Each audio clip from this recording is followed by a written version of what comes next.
Kings of mafia, और मेरे साथ में आज एक किंग है।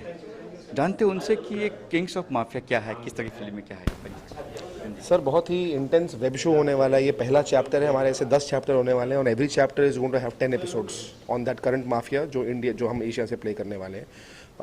तो मैं ज़्यादा कह नहीं सकता, लेकिन इतना कह सकता हूँ कि ये बहुत ही कॉम्प्लेक्स और बहुत ही एक ग्रे कैरेक्टर है। ये कुछ भी चीज़ें नॉर्मल नहीं है इसके बारे में। That is why I think I am very excited to play this.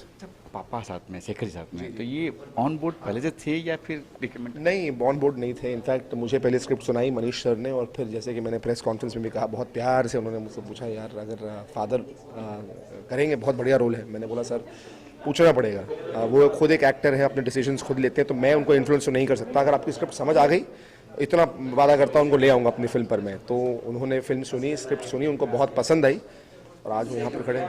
अच्छा, लग रहा है कि जब सेट पे जाएंगे क्या होगा वहाँ पे, क्योंकि एक मंझे हुए कलाकार। आई थिंक सेट पे वो ऑफकोर्स वो तो सवाल ही नहीं है। आई थिंक बहुत सी लर्निंग्स होंगी, मैं सीखूंगा बहुत कुछ, और कंपटीशन भी अच्छा होगा। जैसे कि उन्होंने कहा कि मनीष सर ने कि कौन किससे बेटर करेगा, वो देखना बहुत ज़रूरी है, होना भी ज़रूरी है, because that will only improve our performance. और शेखर जी भी कहते हैं कि घर से बाहर निकलने के बाद ना मैं तेरा बाप हूँ ना तो मेरा बेटा है। तो आई थिंक बहुत मज़ा आने वाला है। अच्छा, आपने शेखर जी से बात की जब ना, तो उन्होंने कहा कि जब आपकी मूवी कहती है कि जब सेट पे जाओ तो जरा अध्ययन से, वो प्यार है मेरी माँ का, हर माँ का वो प्यार है। ऑफ कोर्स शेखर जी हैं, जब वो निकलते हैं तो फिर पूरा काफिला साथ चलता है उनके। सब लोग पसंद करते हैं उनसे, तो हमेशा मेरी मम्मी को लगता है भाई मेरा बेटा ना इंटिमिडेट ना हो जाए। तो मैं तो ऑब्वियसली बहुत खुश हूँ जब लोग उनसे इतना प्यार करते हैं। तो मेरी माँ का प्यार है ये। अच्छा, आश्रम के बाद काफ़ी कुछ मतलब अध्ययन के कुछ चेंज हुआ है, कुछ चेंज बहुत कुछ बदला है सर। लोगों ने मुझे एज एन एक्टर मानना शुरू कर दिया, प्रोजेक्ट्स बनाने शुरू कर दिए, काम देना शुरू कर दिया। चीज़ें बहुत बदल चुकी हैं आश्रम के बाद। और वो एक 12 साल की जो स्ट्रगल रही है, जिससे मैंने बहुत कुछ सीखा, बहुत कुछ मैंने आश्रम में डाला, फिर आश्रम से ज़िंदगी बदली। और एज आई सेड कि एक लोगों ने बोला नहीं यार इसको काम तो आता है, तो इसके साथ काम करना चाहिए। और धीरे धीरे I am working with very established directors and producers in the industry. वो बहुत ज़रूरी था, पर धीरे धीरे। अच्छा, ये लुक जो दिया है, ये लुक क्या आपका है, मनीष जी का है या फिर? मेरा मनीष जी का दोनों है। मैंने उन्हें कहा कि इसको अगर हम रेट्रो, इसका अगर आप देखें सारे जो शक्ल जैसे रखी हुई है हमने रॉ, बिकॉज जब एक रियल आदमी होता है तो वो फोटोशॉप का भी नहीं होता। तो अगर पिंपल है तो पिंपल को छोड़ देंगे इस पर, अगर इसके अंदर आई बैग है तो छोड़ देते हैं, बिकॉज एक रियल किरदार है। तो हमने इसको बहुत ही एक रॉ, रगेड और मूंछ में पहली बार मैं यूज़ कर रहा हूँ अपने फेस पर। तो पहली बार हमने ऐसा किरदार किया, रेट्रो किरदार प्ले किया और रियल और रॉ किरदार प्ले किया है। तो मैं एक्साइटेड हूँ इसको लाने के लिए। और लंबे बाल है।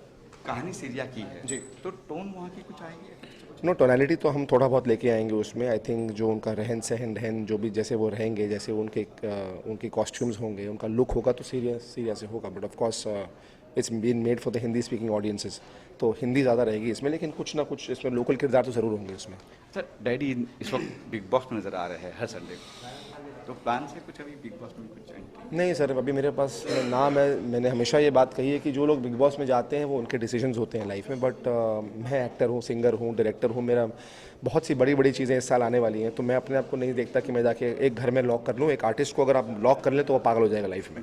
तो मैं घर में कभी लॉक तो नहीं हो सकता सर। अच्छा, आप देखते हो बिग बॉस वगैरह? थोड़ा बहुत देखता हूँ, बिकॉज शेखर जी को देखता हूँ अभी संडे को।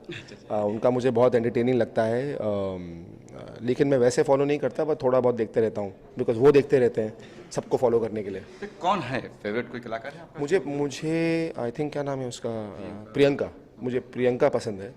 I think she is a pretty girl. I think वो अपनी लड़ाई खुद लड़ रही है वहाँ पर, और जब वो बाहर निकलेंगी तो in fact I would want to cast in one of my music videos also. मैंने सोच के रखा हुआ है। अच्छा, आपने कास्ट भी ऑफर की है मैम, क्या कुछ कहेंगे उनके बारे में, कैसे उनको कास्ट? मैंने कास्ट नहीं किया। आई थिंक उनका टैलेंट था। मैंने खाली उनके बारे में बताया कि मैं एक्चुअली किसी अपने मेरे जो प्रोड्यूसर हैं उनके थ्रू मैं मिला था इनसे। तो मैंने खाली अपने मनीष भाई को बताया कि she is a good talent, आप देखें अगर आपको ये सूट करती है, because he was looking for a new girl. तो उन्हें पसंद आई, जब नरेट किया चीज़ें समझ में आई तो उन्होंने उसको साइन किया। But she is a good actor, she is a good human being, a grounded girl, pretty girl, तो she will do well in the show. अच्छा, अध्ययन जब भी ऐसी बातें होती है कि अध्ययन ने रिक्रूटमेंट किया है इस एक्टर्स को, तो मीडिया में बात कुछ और ही चल जाती है, कहीं और निकल जाती इसलिए वो है। क्लियर करना बहुत जरूरी नहीं। आई थिंक कि मैं सर आप लोगों को जानना बहुत ज़रूरी है, जो इस साल लोग समझेंगे। अभी मेरा बहुत बड़ा लॉन्च होने वाला है 7 फरवरी को। मेरा म्यूज़िक लेबल, बिकॉज मैं सिंगर हूँ, तो मेरा music label and I am also a director. तो मैंने एक बहुत बड़ा गाना शूट किया अभी विवेक ओबरॉय के साथ, जो मैंने डायरेक्ट किया है। तो लोग समझेंगे कि मैं टैलेंट को हमेशा देखता हूँ और अच्छे टैलेंट, जैसे मुझसे किसी नेपोटिज्म का सवाल कि मुझसे लोगों ने पूछा सर इंडस्ट्री में फिल्में क्यों नहीं चल रही है, इसलिए नहीं चल रही है बिकॉज नए लोगों को मौके नहीं दिए जा रहे। तो जो मेरे हाथ में जो चीज़ है, जैसे मुझे अगर स्टेफी एज एन आर्टिस्ट पसंद आई तो मैं कोशिश करूँगा कि मैं उनको रेकमेंड करूँ ताकि वो लोगों तक उनका काम पहुँच पाए। तो मेरा काम सिर्फ अपने आप के लिए काम लाना नहीं है, जितने अच्छे टैलेंट हैं उनको मौके देने भी ज़रूरी है, और मैं सिर्फ एक जरिया हूँ, मौके मैं किसी को नहीं देता, वो ऊपर वाला देता है, आपको भी पता है ये बात। ऐसा आखिर में क्या कुछ कहेंगे, कब तक देख पाएंगे लोग, क्या? अभी सर मार्च फर्स्ट वीक से शूटिंग है इसकी, और होपफुली 2 महीने के अंदर will wrap up the shoot, और anywhere between August September maybe will have the trailer launch. जल्दी करेंगे। अबू धाबी में शूटिंग है, जॉर्जिया में शूटिंग है, इंटरनेशनल बनाने की बहुत कोशिश है। So that's it. Thank you. Kings of Mafia के कैप्टन ऑफ द शिप यानी कि डायरेक्टर साहब से हम मिलते हैं और प्रोड्यूसर खर्चे भी लगते हैं ना भाई, प्रोड्यूसर भी है हमारे साथ में एडम जी। बात करते हैं किंग्स ऑफ माफिया की, क्या है सर ये, किस तरह की, कौन कौन किंग है इसमें? देखिए, इसमें सब किंग हैं और बहुत सारे माफियाज़ की कहानी है। मैं ज़्यादा रिवील नहीं कर सकता इसीलिए क्योंकि कुछ पैरामीटर्स हैं, बिकॉज सर ने जिस तरीके से मुझे इस कहानी को करने के लिए यस बोला है, बिकॉज इनका ही कॉन्सेप्ट था कि ये चाहते थे कि इंटरनेशनली हम इंडिया के बहुत सारे गैंगस्टर, बहुत सारे लोगों की कहानी हमने पहले देखी है, रोज़मर्रा में बन भी रही है, लेकिन हमने इंटरनेशनली जो ऐसे बड़े बड़े माफियाज़ और गैंगस्टर रहे उनकी कहानी नहीं बनी है अभी तक। तो इन्होंने मुझे प्रेरित किया, उसके लिए मैंने अपने जो राइटर हैं विनय से बात किया और उनको एक कहानी का एक लाइन दिया, फिर उन्होंने लिखा और लिखने के बाद फिर मैंने सर को कहानी सुनाई, इनको बहुत पसंद आई। उन्होंने कहा कि ठीक है, एक काम करते हैं, बनाते हैं, फिर एक्टर्स से बात करते हैं। फिर मेरे कुछ एक्टर्स जैसे कि अध्ययन हैं, वेरी गुड एक्टर, बहुत ही अच्छे परफॉर्मर हैं, शेखर सर हैं जो काफ़ी मेरे से बड़े हैं, उनको देखकर मैं काफ़ी हम लोगों ने बहुत कुछ सीखा है, आज यहाँ तक पहुँचा हूँ। तो उनके साथ बैठना मुझे बड़ा एक अलग मतलब मुझे एहसास है इस बात का। और चूँकि मैं बिहार से हूँ और सर बिहार से हैं और कहीं ना कहीं प्रेरणा स्रोत रहे हैं, उनको देख कर मैं थोड़ा मतलब बड़ा हुआ हूँ, तो मेरे लिए बड़ा सौभाग्य की बात है। तो बाकी मैं सबसे ज़्यादा ये कहूँगा कि सर का इंडिया में आना और वापस से मेरे साथ काम करना, ये मेरे लिए सौभाग्य की बात है। और एडम सर जो है ऐसे ही आगे फिल्में बनाते रहेंगे। जैसे कि आपने देखा कि एक और फिल्म का एक छोटा सा पोस्टर हम लोगों ने अनाउंस किया, वो फिल्म आगे कहीं बनने वाली है, इसमें लीड एडम सर ही कर रहे हैं। तो बाकी ईश्वर से प्रार्थना है कि सब चीज़ें अच्छी हों, जैसा हमने सोचा है वैसा बने। Adam ji, why kings of mafia, any particular reason? ये एक्चुअली क्या हुआ, ये एक्चुअली नाम सडनली आया हम लोग के पास। हम लोग जो भी माफियाज़ हैं, जो टॉप लेवल के माफियाज़ हैं, उनको हर कंट्री से एक माफिया चूज़ कर रहे थे। तो सडनली मरी जी ने कहा कि इसको किंग्स क्यों है, क्योंकि वो किंग है वहाँ माफिया के, इसलिए इसका नाम है किंग्स ऑफ माफिया। चैप्टर से एशिया चैप्टर आपको दिख रहा है, तो इसमें एशियाज़ के माफिया आएंगे, बाद में यूरोपियन माफिया, यूके के माफियाज, अमेरिका के माफिया, इटालियंस माफिया, ये सब के अलग अलग कैरेक्टर्स आएंगे। मनीष जी, ये सीधे अध्ययन जी तो आ गए, आपने सोचा कि अध्ययन जी, फिर ये शेखर जी मतलब की स्क्रिप्ट की डिमांड थी या फिर कुछ? नहीं, डिमांड थी ना स्क्रिप्ट की। मुझे हमेशा ऐसे किरदार, ऐसे अभिनेता अच्छे लगते हैं जो रूट से एक्टिंग करते हैं। वो उनकी हिंदी आपने सुनी, उनकी इंग्लिश आपने सुनी, उनकी हर भाषा में पारंगत हैं और उनके जैसा अच्छा टाइमिंग किसी बहुत ही कम लोगों के पास एक्टिंग का टाइमिंग होता है। और मुझे भी इच्छा थी अंदर से, दिल से काम करने की। और मैंने प्रोड्यूसर साहब को ये प्रस्ताव रखा और उन्होंने सुनते ही यहाँ बोला कि आप प्लीज़ उन्हें कन्विंस करें कहानी के लिए। और मैं गया, उनको सुनाया और उनको पसंद आया, उन्होंने अपना आशीर्वाद दिया और फिर हम लोग आज यहाँ तक पहुँचे हैं कि साथ में हम लोग काम करने की कोशिश। स्टार्ट हुई कहीं पे कहीं आपको कि क्या शेखर जी क्या क्या कहेंगे, हाँ कहेंगे, ना कहेंगे, या किस तरह? देखिए, ये बिल्कुल सही बात है कि किसी बड़े एक्टर को जब आप किसी सीनियर एक्टर को आप सुनाने के लिए जाते हैं, अंदर में ये होता है कि पता नहीं ये कैसा बोलेंगे, कहानी के बारे में क्या बोलेंगे, अंदर ये भय होता है। हमने कोशिश की, लेकिन हमने उनको सुनाया कहानी और उनको कहानी पसंद आई। ये मेरे लिए सौभाग्य की बात है।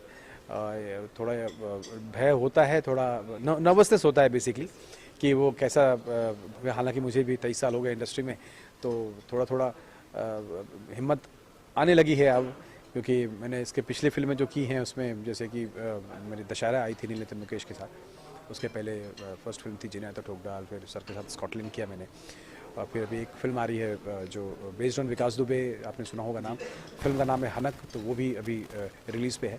तो कहने का मतलब ये है कि काम करते करते भी हौसला आता है। मैंने कहा कि उसके लिए अच्छा काम करने की आवश्यकता है, तो उसको कोशिश कर रहे हैं। अच्छा एडम जी, प्रोड्यूसर हो इसलिए सोचा कि मैं भी एक्टिंग कर लूँ, ऐसा कुछ कहा मनीष जी को आपने कि क्या? नहीं, सबसे पहले ना मैं थैंक्स कहना चाहूँगा स्टूडियो नेशन यूके लिमिटेड और सेलिब्रिटी टीम, जिसकी वजह से आज हम लोग इस मुकाम पे पहुँचे हैं कि 100 एपिसोड बना सकते हैं। Thanks to them. और एक्टिंग देखिए, मैं इन्होंने जब मुझे स्टोरी सुनाई मुझे नहीं मालूम था ये मुझे ले रहे हैं। इन्होंने कहा कि एडम जी आप ऐसे पहले भी है पुलिस में रह काम कर चुके हैं, तो क्यों ना आप ट्राई करें, क्योंकि इनके साथ मैं मूवी कर चुका हूँ, पर उसमें यंग थोड़ा दिखना था। तो पहले में उन्होंने मुझे बुज़ुर्ग बनाया था 60 साल का, इट वाज चैलेंजिंग। तो इनकी चॉइस थी। मैंने कहा देखिए मुझे तो मेरे को रिटर्न चाहिए, हाँ मुझे लेंगे, कोई रिटर्न मिले तो ठीक है, ना मिले तुम ना ले मेरे को। कहा नहीं आप कर सकते हैं। तो I think thanks to Manish ji मुझे कंसिडर किया उन्होंने। मनीष जी देखो गुस्से में काफ़ी है बंदूकधारी, कुछ खास बात थी कि भाई तो आपको ये लुक देना है, और एक लुक देखा जी, है दिन का लुक देखा है, जैसे मूंछ से बोले हैं, हाँ जी, हाँ जी। और बीड़ी हाथ में आज जी। के दौर में कहाँ पे, तो ये उस एरा की फिल्म भी है, ये कह सकते हैं। देखिए एरा तो मैं अभी आपको नहीं बताऊंगा। मुझे पता है आप बड़े सम्माननीय हैं और आपका के प्रश्न का जवाब ज़रूर आपको मिलना चाहिए। आप घूम फिर कर क्या होता है, प्रश्न वही है, पूछने का तरीका, पहुंचने का तरीका डिफरेंट है। मैं इसलिए मैं थोड़ा सा थोड़ा बंधा हूँ अपनी कहानी को लेकर, इसलिए ज़्यादा रिवील नहीं करना चाहता हूँ। लेकिन जो लुक है वो चूँकि क्या है कि हमने पोस्टर रिवील किया है, तो इसके पीछे कुछ ना कुछ बात होगी।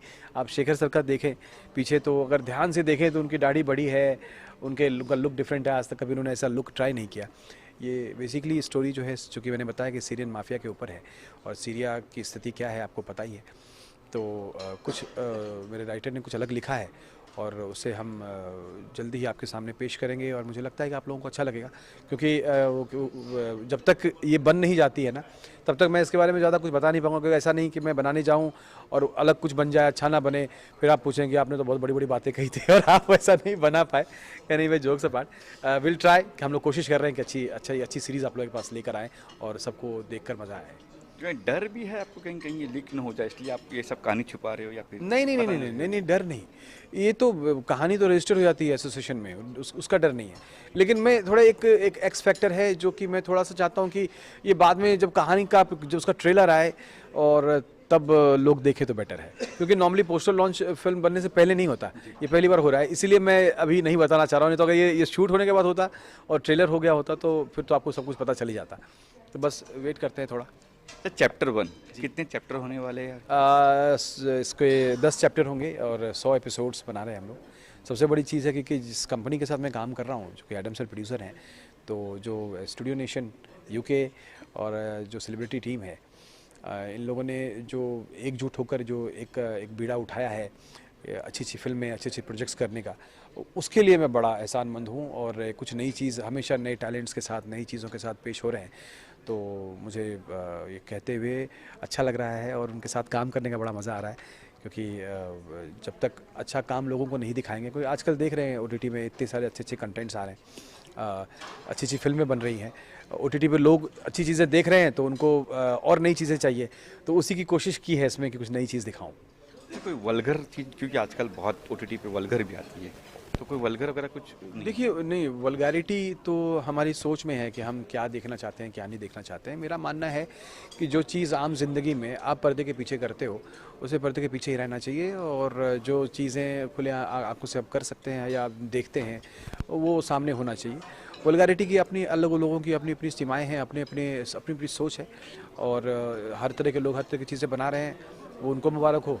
मैं अपनी चीज़ें बनाता हूँ, वो शायद लोगों को अच्छा लगे। कहीं कुछ ऐसा कुछ लैंग्वेज को लेके, क्योंकि आजकल लोग नहीं, लैंग्वेज जो कि अभी चूँकि स्क्रिप्ट लिखी जा रही है, मतलब चीज़ों पे काम चल रहा है, और ये चूँकि इंटरनेशनल सीरीज़ होने वाली है।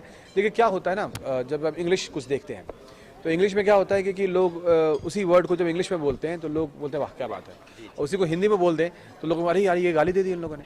तो कहने का मतलब ये है कि ये सोच है, इंसान की सोच होती है कि आप किस चीज़ को किस रूप में लेते हैं।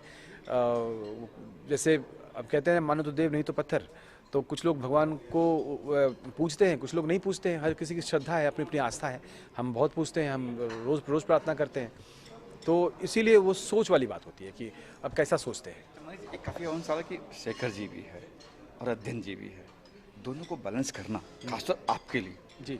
कठिन होगा या आसान होगा? नहीं नहीं नहीं, कठिन बिल्कुल नहीं होगा, क्योंकि देखिए दोनों में मैंने जब कहानी सुनाने के बाद जब दोनों ने हाँ बोल दिया तो मैंने ये कहा, शेखर सर पिता हैं, अध्ययन पुत्र हैं, लेकिन घर के बाहर जो है वो पिता पुत्र नहीं है। और एक साथ काम करना, वो चूँकि एक अलग किरदार प्ले कर रहे हैं, एक अलग किरदार प्ले कर रहे हैं और कई सारे सीन साथ में हैं, तो वहाँ बड़ा अच्छा चैलेंज होगा आपस में कि पिता बेहतर है या पुत्र बेहतर है। और ये जो चैलेंज है ना, ये कल ऑडियंस बोलेगी अरे नहीं नहीं नहीं, तुम्हारे पापा ने ज़्यादा अच्छा काम किया था, अरे नहीं नहीं नहीं, यहाँ पे तुमने अच्छा काम किया, तो ये इसमें ना एक डायरेक्टर को फ़ायदा हो जाता है कि दोनों एक दूसरे का काम बेहतर करने के चक्कर में जो अच्छा मतलब वो चीज़ अच्छी बन जाती है। तो इसीलिए ये मैंने कोशिश की है। बाकी सर जो है वो उन्होंने मेरा साथ दिया है, उनका आशीर्वाद में मिला है, इससे बड़ी बात कुछ नहीं हो सकती। आखिर में मैडम जी क्या कुछ कहना चाहेंगे दर्शकों से आप? मैं ये कहना चाहूँगा कि ये जो हम लोग एक एक्सपेरिमेंट कर रहे हैं, ये अब डेफिनेटली एक नया एक्सपेरिमेंट है कि मेरा जब से मैं इसलिए इंडिया में आया हूँ कि मेरे को बॉलीवुड हॉलीवुड को मिक्स करके बनाना है, ना कि हॉलीवुड को बॉलीवुड से। क्या होता है अभी आप देखें, हॉलीवुड के एक्टर्स हरदम टॉप पे रहते हैं, बॉलीवुड वाले को दूसरा रोल दिया जाता है। ये डिस्क्रिमिनेशन मैं मानता हूँ। तो मेरा जो स्टूडियो नेशन का जो वो भी हमारा लोगो में ही लिखा हुआ है, टैलेंट हैज़ नो कलर, क्योंकि ये डिस्क्रिमिनेशन मैंने जब मैं हॉलीवुड मुझे मूवी मिली थी तो मैंने ही फेस किया। और मैंने कहा इस चैलेंज को अब दूसरी तरीके से लेते हैं। अब बॉलीवुड वाले जो हमारे इंडियंस हैं, they will be working with Hollywood, not Hollywood will working. तो अब जितने भी हमारे, इसीलिए मैंने ये स्टोरी जो दी जा रही है, इसमें हॉलीवुड लुक है मगर सारे एशियन एक्टर टॉप लीड करेंगे। और आप देखेंगे इसमें जो हॉलीवुड वाले एक्टर्स हैं वो छोटा रोल कर रहे होंगे जो अभी तक नहीं हुआ है। मनीष सर, आप कुछ क्लोजिंग कुछ कहीं लास्ट में कुछ दर्शकों को कहना चाहोगे? जी, मैं ये कहना चाहूँगा कि थोड़ा इंतज़ार करें, आपके सारे प्रश्नों का जवाब जो है वो मेरी इस सीरीज़ का ट्रेलर दे देगा। और बस आप लोगों का आशीर्वाद और आप लोगों का प्यार चाहिए, आप लोगों का साथ चाहिए। और आप सभी लोगों को मकर संक्रांति और पोंगल की बहुत सारी शुभकामनाएं।